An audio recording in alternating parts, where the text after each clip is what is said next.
Не верю я ни суду нашему, ни прокуратуре, нет, пока вот у власти денежный мешок правит, не будет никогда.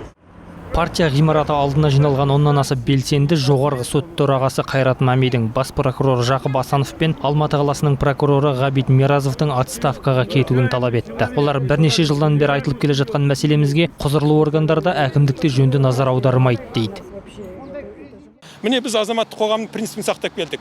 Әр азамат өзі құқығын қорғау жолында мемлекеттің бар заңын орындатуға міндетті.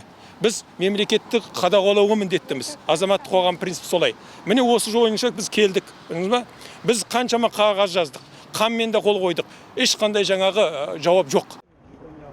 Наразылық шарасынан соң белсенділер партия ғимаратына кірді. Оларды қоғамдық қабылдау бөлімінің қызметкерлері 3-ші қабатқа ертіп әкетті. Айтуларынша зейнеткерлердің тариф бағасының өсуі, қымбатшылық туралы тағы басқа сауалдарына жауап беруге әкімдік прокуратура қызметкерлері келген. Бірақ ол жиынға журналистер кіре алмады.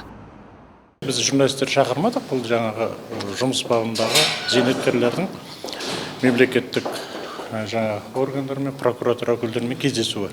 Қоғамдық қабылдау секілді ғой, партиялық тыңдау емес.